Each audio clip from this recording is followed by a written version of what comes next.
오늘 하나님 주시는 말씀 같이 보겠습니다. 요한복음 13장 36절에서 38절 말씀 보겠습니다.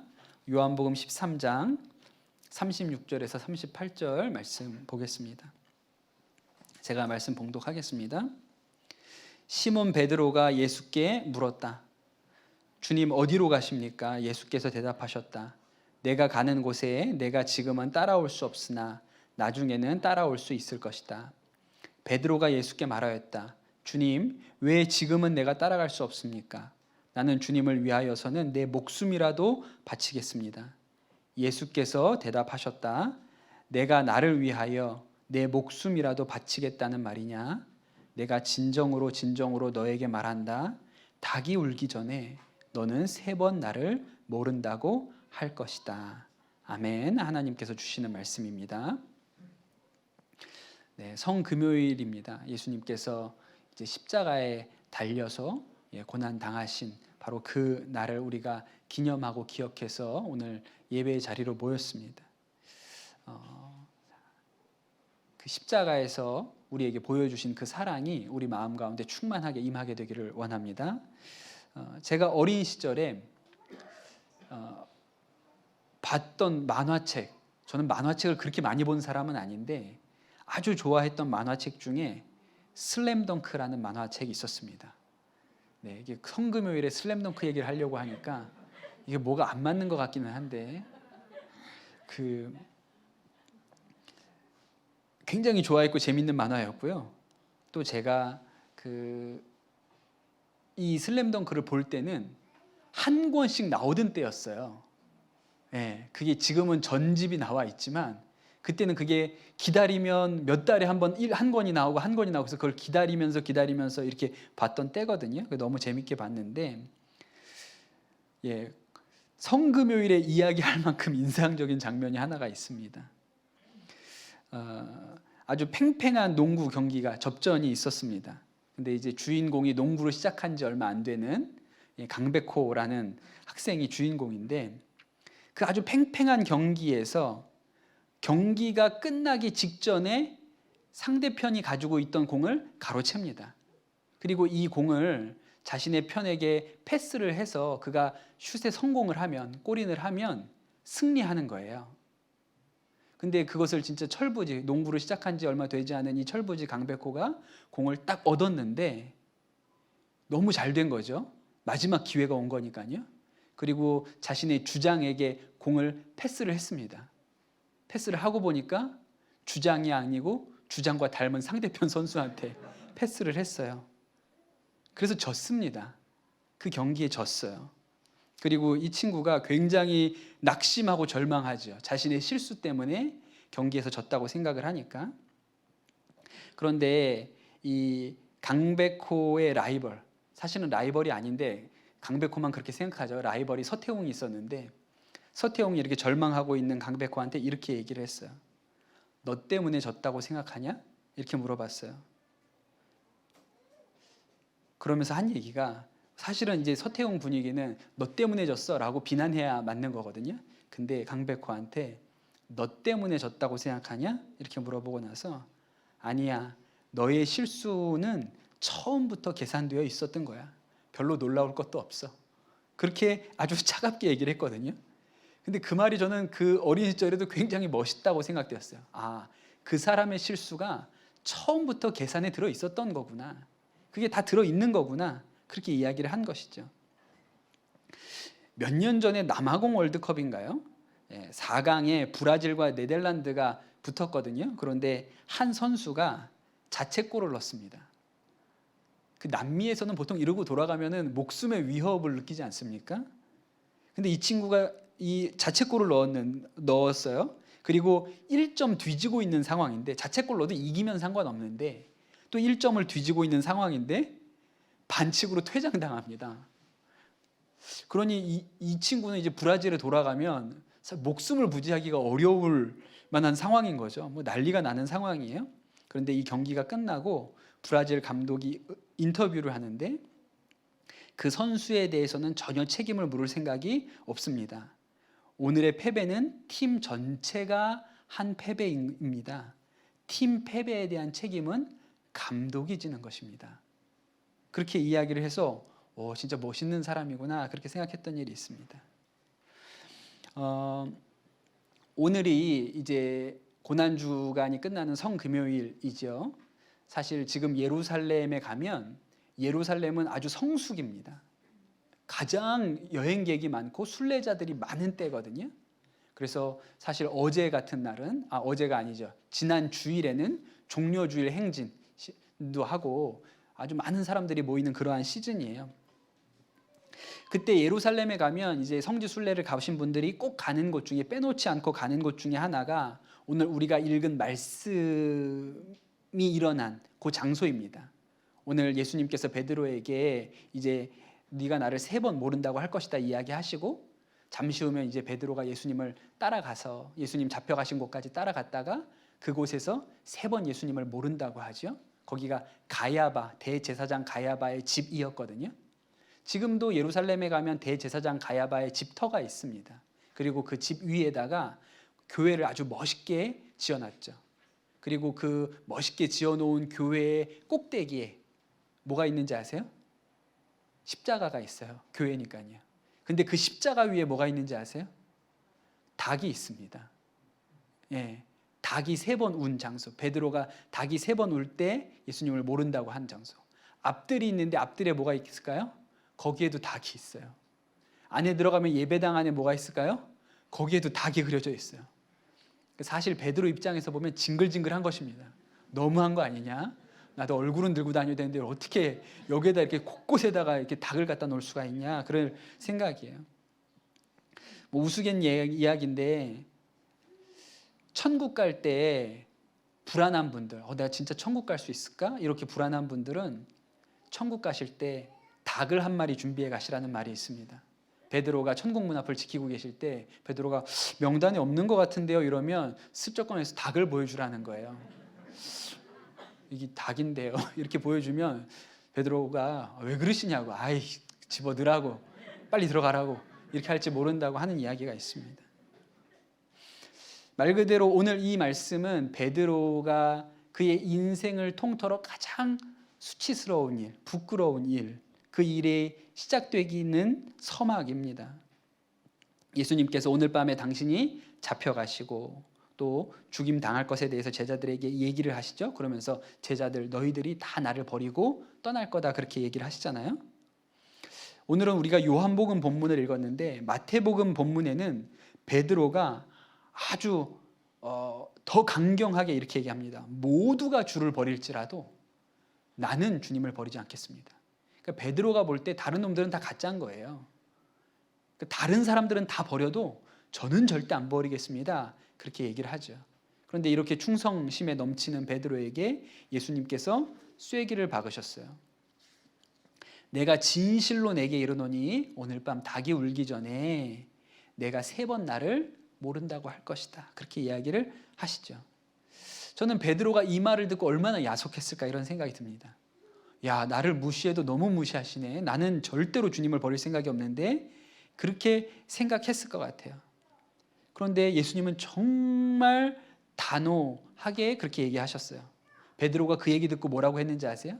마태복음에는 이렇게 나옵니다. 제가 죽으면 죽었지 주를 부인하는 일은 없습니다. 그렇게 얘기하거든요. 잠시 후에 이 모든 이야기가 다 뒤집어지죠.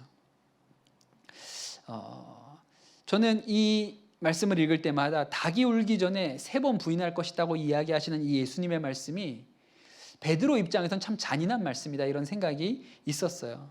너무 콕 집어서 이렇게 얘기를 하시잖아요. 그러면 차라리 부인하지 않는 방법을 가르쳐 주셨으면 더 좋았을 뻔도 했지 않습니까? 그런데 제가 말씀을 깊이 묵상하던 중에 하나님께서 저한테 가르쳐 주신 것이 있는데 예수님께서 미리 알고 계셨다는 거예요. 베드로가 부인하기 전에 베드로가 부인할 것이라는 것을 미리 알고 계셨어요. 그렇다면 여러분, 예수님은 언제부터 이 베드로가 예수님을 부인하고 결국 실패할 거라는 것을 언제 처음으로 아시고 느끼셨을까요? 그 전에 예수님께서 제자들의 발을 씻어주는 장면이 있거든요. 그때 제자들 발을 씻어 주실 때도 베드로가 오버를 합니다. 혼자. 주님, 제 발은 절대로 씻을 수가 없습니다. 예, 그래서 너가 이 발을 씻지 않으면 나와 상관이 없다. 그러니까 그럼 머리도 씻겨 주십시오. 막 주책을 떨어요. 딱 그렇게 얘기할 때 예수님이 야, 이 베드로는 안 되겠구나. 얘가 나를 3년을 따라다녔는데 아이고, 이 놈은 안 되는 놈이야. 그때 그렇게 생각을 하셨을까요? 아니면 무리를 베드로가 걸을 때 그때 베드로가 주님 저로 하여금 무리를 걷게 해주십시오. 그래서 무리를 걷죠. 그러다가 믿음이 확 무너져서 물속으로 빠져들어갈 때 예수님이 이 녀석은 결국은 안 될 놈이구나. 그렇게 생각을 그때 하셨을까요? 제가 곰곰이 생각을 해보니 예수님께서 언제 베드로가 실패할 것을 언제부터 아셨을까? 제 생각엔 처음 만난 순간부터 아셨을 것 같아요. 베드로가 밤새도록 물고기를 잡았지만 한 마리도 잡지 못했던 그날 예수님께서 그 베드로의 실패 한가운데로 들어오셨죠. 베드로가 울면서 주님 저를 떠나십시오. 제가 죄인입니다. 라고 말했던 그 순간부터 사실 예수님은 이 베드로가 실패할 거라는 것, 잘 못할 거라는 것을 알고 계셨던 것이죠. 그런데도 불구하고 부르신 거예요. 베드로의 내면을 누가 분석한 글을 제가 재미있게 봤습니다. 그걸 좀 읽어드릴게요. 성경에 나오는 베드로의 이야기를 종합해보면 그는 한마디로 종잡을 수 없는 사람이다. 그가 가진 내면적 특성은 무엇일까? 베드로에게는 ADHD적인 성향이 나타난다. 우리말로 하면 주의력 결핍 과잉 행동장애. 그의 행동들을 살펴보면 심하지는 않으나 이런 성향의 증거들을 찾을 수 있다. 그에게서는 ADHD 성향의 주된 특징인 낮은 자존감과 인정받고자 하는 욕구, 두려움이 나타나기 때문이다. 그는 자존감이 낮은 사람이었다. 그가 예수님의 질문에 가장 앞서서 대답하고 눈에 띄게 행동하려고 했던 것은 인정받고 싶은 내면의 영향인 것이다. 그리고 다른 사람은 주님을 버려도 자신은 버리지 않겠다고 큰 소리치다가 3번이나 주님을 부인하는 모습은 그의 내면에 가득 찬 두려움을 보여준다. 베드로의 내면과 정서는 불안정했기 때문에 사탄이 공격하면 쉽게 흔들릴 수 있었다. 그렇게 쓰셨어요. 참 남에 대해서 쓴다고 2000년 전에 살아셨던 분을 갑자기 ADHD 환자로 이렇게 모니까 좀 너무한 것 같기는 하지만 우리가 그런 것처럼 베드로도 아주 연약한 심령을 가진 사람이었던 것이죠. 우리가 이 베드로의 몇 가지 행동을 보고 베드로에 대해서 베드로가 이렇게 부족함이 많은 사람이구나 라고 생각한다면 예수님은 그것보다 훨씬 더 깊이 베드로의 연약함이 무엇인지, 베드로의 부족한 것이 무엇인지를 잘 알고 계셨죠. 베드로가 처음에 내가 주님 죄인입니다 라고 말했을 때부터 예수님은 베드로가 뭐가 부족하고 저 사람이 어디에 걸려 넘어질 건지 누구보다 잘 알고 계셨어요. 그런데도 예수님은 베드로를 부르신 것입니다. 왜 베드로를 부르셨을까요? 이 사람이 부족한 것은 좀 많지만 내가 잘 다듬으면, 잘 고쳐서 쓰면 충분히 개선의 여지가 있기 때문에 베드로를 부르셨을까요? 그렇지 않아요. 오늘 우리가 읽은 요한복음 13장 말씀의 첫머리는 이렇게 시작합니다. 6월절 전에 예수께서 자기가 세상을 떠나 아버지께로 돌아가실 때가 이른 줄 아시고 세상에 있는 자기 사람들을 사랑하시되 끝까지 사랑하시니라. 이렇게 하고 시작해요. 여러분, 예수님께서 베드로를 부르신 것은 끝까지 사랑하시겠다고 부르신 것이죠. 그가 실패하더라도, 모자르시더라도, 그가 나를 부인하더라도 나는 끝까지 베드로를 사랑할 거야 라는 마음으로 베드로를 부르신 것이죠. 그러니 처음부터 이 베드로를 부를 때부터 베드로의 실패는 예수님 안에서 이미 계산되어 있었던 것입니다. 잘할 거라고 생각해서 부른 것이 아니고 실패하더라도 끝까지 내가 사랑하겠다고 생각하셨기 때문에 부르신 것이죠. 베드로만 그런 것이 아니라 우리 모두가 그렇습니다. 하나님께서 세상을 처음 만드셨을 때 에덴 동산에 하나님께서 먹지 말라고 하신 선악과를 거기에다 만들어 놓으셨죠. 사람들이 이것 때문에 하나님이 좀 이렇게 심술궂다. 왜 만들어 놓고 먹지 말라고 하냐. 그렇게 이야기들을 합니다. 또 그걸 먹었다고 이 에덴 동산에서 쫓아내는 하나님이 조금 이렇게 좀 못됐다. 그렇게 이야기하는 경우들도 있어요. 그런데 여러분, 그것이 하나님의 사랑의 상징입니다. 하나님께서는 인간에게 선악과를 따먹을 수도 있고 또 따먹지 않을 수도 있는 자유를 주셨어요. 따먹는다면 어떻게 할 것인가? 하나님의 계획은 따먹더라도 끝까지 사랑한다. 그래서 거기에 선악과를 만들어 주신 거야. 따먹으면 쫓아낸다가 아니고요. 따먹더라도 끝까지 사랑한다. 그런 마음의 결심이 있었기 때문에 에덴 동산에 선악과를 만들어 놓으신 것이죠. 그래서 우리가 창세기 강의할 때 나눈 것처럼 아담과 하와가 선악과를 따먹고 눈이 밝아져서 자신의 몸을 무화과 나무 잎으로 가렸을 때 그때 하나님께서 그 무화과로 얼기설기 얽은 그 옷을 벗기시고 가죽 옷을 손수지어 입히시죠. 그러니 그것은 아담과 하와가 죄를 짓더라도 실패하더라도 내가 끝까지 사랑하겠다라고 결심하셨다는 것을 알 수 있는 것이죠. 여러분, 하나님께서 우리에 대하여 가지신 마음도, 예수님께서 우리에 대하여 가지신 마음도 동일합니다. 우리가 실패하더라도, 모자르더라도, 부족하더라도, 넘어지더라도 끝까지 보시겠다고 우리를 부르신 것이죠. 제가 복정동에 있는 선한목자교회에 있을 때 같이 신앙생활했던 집사님 간증이에요. 오래전 간증인데 이 여집사님이 임신을 하셨을 때 태중에 아이가 중증 장애가 있다는 진단을 받으셨습니다. 그리고 나서 하셨던 간증을 좀 읽어드릴게요. 결혼을 하고 아기를 가진 후에 아기의 심장 소리에 생명의 신비를 느끼며 태명을 예랑이라고 짓고 엄마가 되는 꿈에 젖어 있었던 어느 날 아이가 에드워드 증후군, 사산될 확률이 50%, 혹시 태어나더라도 하루를 살지 한 달을 살지 모른다는 진단이 내려졌습니다.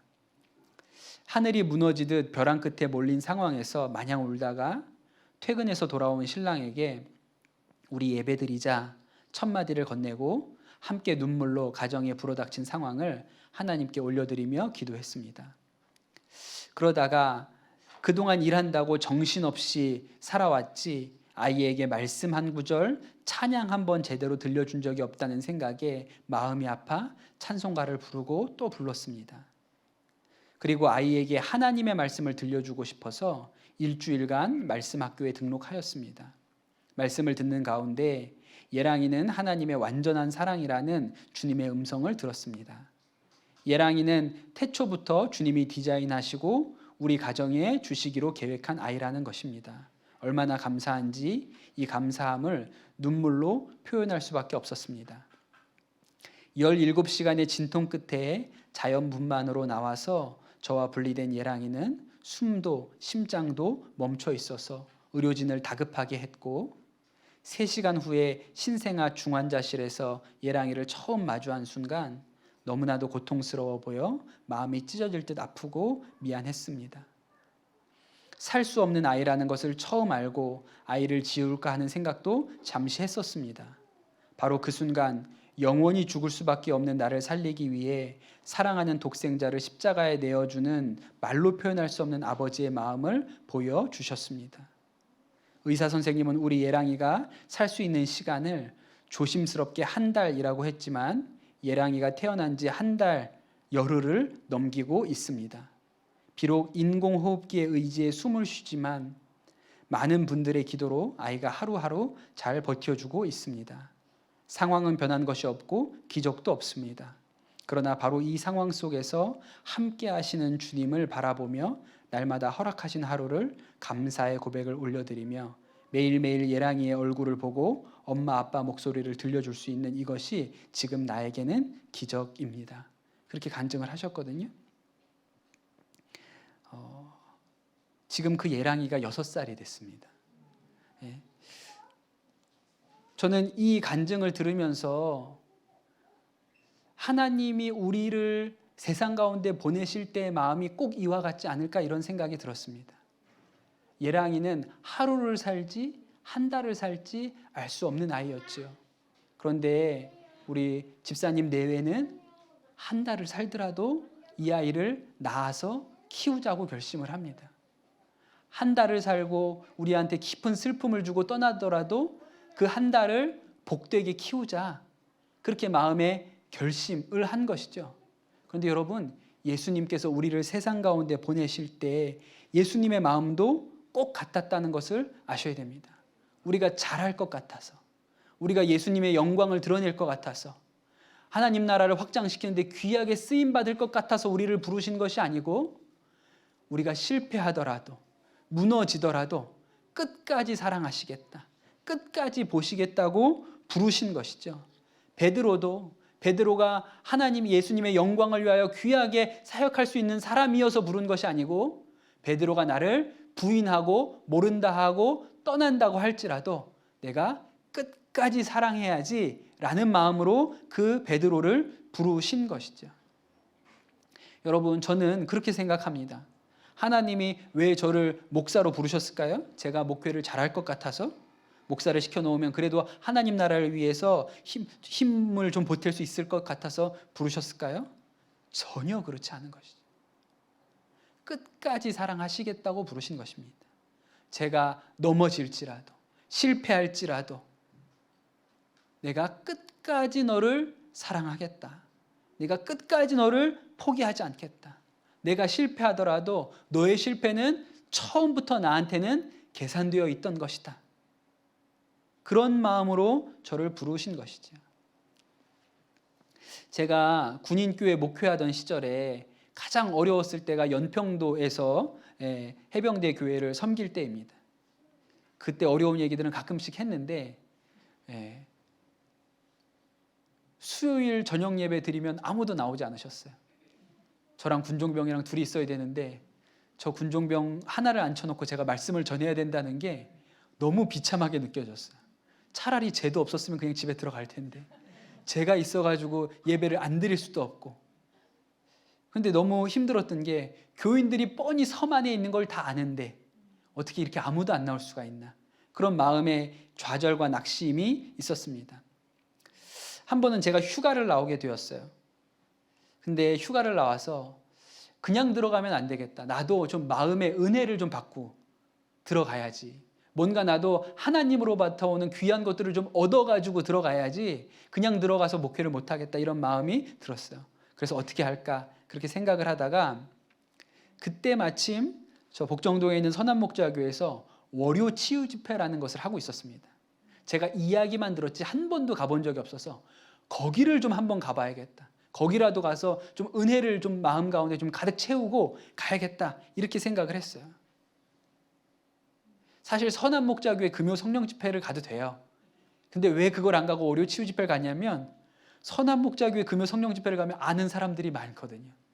근데 아무한테도 저의 이런 모습을 보여주고 싶지 않았기 때문에 그냥 월요 치유 집회를 간 것 같아요. 누구도 보고 싶지 않았어. 그래서 그 월요일 날도 제 시간에 일찍 간 것도 아니고 조금 늦게 가서 저 뒷쪽에, 잘 알죠, 구석쟁이 안 보이는 자리 어딘지 잘 아니까 그 뒤에 기둥 뒤에 슬쩍 가서 앉았습니다. 니고데모처럼. 근데 가보니까 굉장히 독특하더라고요. 그런 집회 처음 봤어요. 이 손기철 장로님이 인도하시는데 말씀 전하시기 전에 예언이라는 걸 하시더라고요. 오늘 저기 왼쪽에 앉아 계신 분 중에 중이염으로 고생하시는 분 하나님께서 고치시겠다고 말씀하셨습니다. 그러시더라고요. 그러면 그 왼쪽에서 누가 아멘 해요. 또 저 뒤쪽에 앉으신 여자분이신 것 같은데 하나님께서 오늘 류마티스 관절염을 고치시겠다고 말씀하셨습니다. 그렇게 또 얘기를 해요. 저는 너무 낯설고 저게 뭐지? 내가 잘못 왔나? 이런 생각이 좀 들었어요. 그런데 제가 앉은 정반대편을 딱 가리키면서 이렇게 얘기하시는 거예요. 어떤 남자 사역자이신 것 같습니다. 목사님이신지 전도사님이신지 잘 모르겠는데 아무튼 사역자가 맞습니다. 하나님께서 돌팔이가 아니라고 하셨습니다. 그렇게 얘기를 하시는 거예요. 예배당에 다 웃음바다가 됐어요. 너무 웃긴 예언이니까. 저도 웃었습니다. 왜냐하면 저쪽 반대편을 가르쳤거든요. 제가 앉은 편이 아니라 완전히 맞은편을 가리키면서 그 얘기를 하셨어요. 말씀을 다 전하시고 나서 치유받은 분들, 오늘 이 집회 가운데 치유받은 분들 나와서 간증하는 순서가 있습니다. 여러분이 올라오셔서 제가 오늘 집회를 경험하다가 내 말씀을 들으면서 이런 치유가 제 안에 임했습니다. 이런 얘기들을 막 하시는데 어떤 남자분이 나오셨어요. 그러면서 이야기하시는데 아까 손기철 장로님이 어떤 사역자 돌팔이 아니라고 하셨는데 그 사람이 접니다. 그러시더라고요. 그러면서 하시는 얘기가 자기가 군인교회를 섬기는 목사였는데 교회에 문제가 생겨서 그냥 교회를 나와야 되는 그런 상황이 되셨다는 거예요. 다른 임지도 없고 아무것도 없는 당황스러운 상황이 되셔서 너무 비참하고 나는 목회자도 못하는 사람이구나 그렇게 포기하려고 하고 있었는데 돌팔이 아니라고 하셔서 제가 마음에 소망을 가지게 되었습니다. 그렇게 얘기를 하시더라고요. 근데 그 간증을 듣는데 제가 뒤에서 울고 있었어요. 난데 저에게 하시는 말씀인데 그때 깨달아진 것이죠. 아, 돌팔이 아니라고 하는 이야기가 나한테 하시는 얘기인데 몰랐구나. 그게 나구나. 그렇게 저한테 깨달아진 것이죠. 저는 정말 실패한 목사 같았는데 하나님이 저에게 하시는 말씀은 돌팔이 아니야. 너가 잘은 못하는데 애쓰고 있는 거 하나는 내가 알겠어. 돌팔이는 아니야. 근데 그 말씀 한마디가 충분하다고 생각했어요. 내가 다시금 섬에 들어가서 교회를 꾸리고 목회하는 일에 그 말씀 한마디면 하나님 보실 때 너 돌팔이 아니야 라고 하시면 충분하다고 생각이 들었습니다. 때때로 우리가 우리 인생의 실패, 우리가 하나님 앞에 회개하고도 또 똑같은 죄에 또 넘어지고 이런 일들을 하지요. 그런데 여러분 정말 중요한 것은 하나님께서 우리를 그냥 실패자로 보시지 않는다는 것입니다. 하나님은 우리 인생에 대해서 실패와 성공의 관점으로 우리를 판단하지 않으시죠. 정죄하지 않으세요. 그냥 그 일은 처음부터 계산되어 있었던 거예요. 예수님의 영수증 안에는 처음부터 우리의 실패도 계산되어 있습니다. 하나님께서 우리를 부르신 것은, 예수님께서 우리를 부르신 것은 네가 실패하더라도 나는 끝까지 포기하지 않아. 나는 끝까지 너를 사랑할 거야. 그 결심을 하셨기 때문에 우리를 부르신 것이죠. 여러분, 우리가 인생을 살면서 넘어지고 실패하고 하나님 앞에 나아갈 자신도 없다. 면목도 없다. 이렇게 우리의 마음에 생각이 든다면 하나님 마음에는 더 안쓰럽고 안타깝고 그렇기 때문에 더 많이 사랑하고 더 많이 은혜를 주어야겠다고 그렇게 여기시는 것이죠. 제가 선한목자교회 아주 사랑하는 동역자 중에 정말 성자라고 생각하는 사람들이 저분 정도면 성자야 라고 할 만한 분이 계세요. 근데 제가 그분이 살아왔던 시절을 잘 알아요. 오래 봤기 때문에. 근데 그 앞선 삶은 완전히 술주정뱅이였어요. 그 아들도 제가 어려서부터 봤죠. 유치원 다닐 때부터 봤는데 유치원 다닐 때부터 블랙리스트 1순위였어요. 유치부 아이들 중에. 하도 말을 안 들어가지고. 그래서 전담 선생님이 따로 있었어요. 그 아이는. 전담 선생님은 그 유치부 여자 선생님 중에 가장 등치 크고 힘 좋은 사람. 걔를 붙들어 둘 수가 없기 때문에 그런 분이 전담 선생님을 하셨거든요. 근데 그때는 잘 몰랐어요. 나중에 제가 지금 장로님이 되셨는데 장로님하고 어디 가던 중에 아들 얘기를 했는데 목사님 다 제 책임입니다. 제가 그때 예수님도 알지 못하고 죄 가운데 있어서 맨날 술만 먹고 들어가고 걔가 일주일이면 일주일 내내 혼자 놀이터에 나가서 놀던 아이입니다. 그래서 걔가 그때 그 마음이 그렇게 된 거죠. 그렇게 얘기를 하시더라고요. 그런데 그때 집사님이죠. 이 집사님이 어떻게 변화되었냐면 집도 다 빚으로 넘기고 갈 데가 없어서 교회에서 방 한 칸을 마련해서 조그만 개척교회에서 방 한 칸을 마련해줘서 그 방 한 칸에 들어가서 살았는데 그 교회 방 한 칸에 들어가서도 예수님 만나지 못하고 늘 술 먹고 나와서 담배 피고 그런 거를 목사님이 뻔히 알면서도 한 번도 뭐라고 하지 않고 받아주고 받아주고 또 받아주고 그 사랑이 쌓이고 쌓이고 쌓여서 완전히 새로운 사람이 된 것이죠. 여러분, 예수 그리스도 안에 실패자가 없습니다. 하나님 앞에는, 예수님에게는 우리의 그 실패가 이미 다 계산되어 있는 것이죠. 베드로의 실패도 이미 계산되어 있었던 것입니다. 이야기 한 가지만 더 하고 오늘 설교를 좀 마무리하겠습니다. 일본이 도쿄에서 올림픽을 2번 했습니다. 작년인가 한 번 했고요. 그 전에 한참 전에도 한 번 했는데 그 옛날 올림픽 때 일본 그 도쿄 올림픽의 메인 경기장을 확장하기 위해서 지은 지 3년밖에 안 된 건물을 헐어야 했던 일이 있었답니다. 인부들이 이제 그 집을 뜯어내려고 지붕을 드러냈는데 지붕 한 구석에 도마뱀 한 마리가 꼬리에 못이 박힌 채로 있었다는 거예요. 근데 거기가 하도 외진 곳이라 처음 집을 만들 때 못을 박은 이후로는 못을 박을 수가 없는 곳이라는 거죠. 그러니 그 도마뱀이 꼬리에 못이 박힌 채로 3년을 살아 있었다는 거예요. 너무 이해가 안 되는 일이라 다시 그냥 그대로 공사를 중지하고 덮었습니다. 그리고 거기에다 카메라를 하나 설치해서 지켜봤다는 거예요. 어떻게 이 도마뱀이 3년 동안이나 움직이지 못했는데 살아있을 수 있을까? 그런데 그 카메라에 찍힌 것은 되게 충격적이었어요. 하루에도 몇 번씩 다른 도마뱀 한 마리가 먹이를 물어다 줬다는 거예요. 이 이야기를 지금 국회의원 하시는 이 도종환 씨가 수필에다가 이 이야기를 적으면서 제목을 뭐라고 썼냐면 그때 그 도마뱀은 무슨 표정을 지었을까? 이렇게 제목을 붙였어요. 그리고 그 수필 말미에 이렇게 쓰셨어요. 참으로 훌륭한 것은 바로 곁에 있었던 도마뱀이다. 사랑하는 도마뱀이 받은 고통을 바라보면서 그 도마뱀이 살아보려고 몸부림치다가 절망할 때 어디론가 가서 먹을 것을 물어왔다. 그리고 입으로 건네주면서 무슨 표정을 지었을까? 절망하지 말라고, 살아야 한다고, 나만 살기 위해서 너를 버릴 수 없다는 그 몸짓, 너를 버릴 수 없다는 그 표정, 그렇게 하루에도 몇 번씩 위험을 무릅쓰고 먹을 것을 구해다 주면서 살아온 지 3년. 그 3년은 얼마나 길었을까? 그렇게 그 글에 쓰셨어요. 저는 예수님께서 베드로에게 네가 닭이 울기 전에 3번 나를 모른다고 할 거야 라고 말씀하셨을 때 무슨 표정을 지으셨을까 생각을 해보게 됩니다. 이 말씀을 깊이 묵상하지 않았을 때는 아주 시니컬하게 아주 조소를 섞어서 야 네가 뭘 나를 끝까지 따라와 너 3번 나 모른다고 할걸? 그렇게 얘기했을 거라고 생각했어요.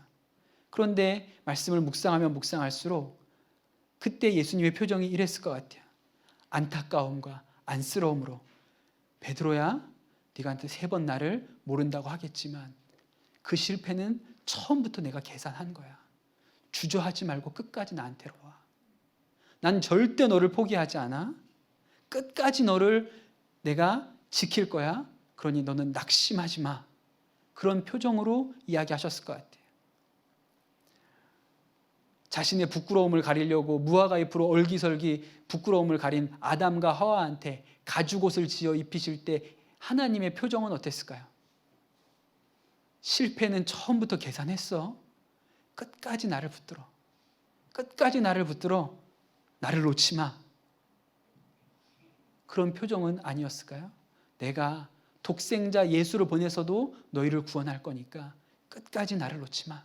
그런 표정으로 계시지는 않았겠습니까? 여러분, 오늘 이 성금요일에 여러분 그 예수님의 표정을 여러분도 보시게 되기를 예수님의 이름으로 축복합니다. 오늘 우리는 정말 오랜만에 성찬식을 하려고 합니다. 2년도 훨씬 더 지나서 우리가 성찬식을 하려고 하는데 여러분 이 성찬식은 예수님께서 우리에게 끝까지 포기하시지 않겠다는 약속을 주시는 상징이지요. 우리가 이 주님의 피와 살을 우리가 먹고 마실 때 우리 마음 가운데 하나님이 주시는, 예수님이 주시는 마음은 내가 끝까지 너를 놓지 않아. 끝까지 너를 포기하지 않아. 너의 실패는 나한테 이미 다 계산되어 있어. 그 말씀을 우리에게 주고 싶은 것이죠. 여러분, 오늘 성찬의 자리로 나아가실 때 그 예수님의 얼굴을 마주하시기를 축복합니다. 내가 절대 너를 포기하지 않는다 라고 말씀하시는 예수님의 얼굴을 만나시기를 축복합니다. 이 시간 우리 합심해서 기도함으로 성찬의 자리에 나아가겠습니다. 여러분, 기도하실 때 예수님, 제가 오늘 이 성금요일 저녁에 예수님의 얼굴을 마주하게 하여 주십시오. 내가 절대 너를 버리지 않아, 포기하지 않아, 놓지 않아 라고 말씀하시는, 네가 실패해도 그 실패는 이미 계산된 거야, 걱정하지 말고 나한테 와 라고 말씀하시는 예수님의 얼굴을 만나게 하여 주시옵소서. 이 시간 우리 다 같이 기도함으로 주님 앞에 성찬의 자리로 나아가도록 하겠습니다.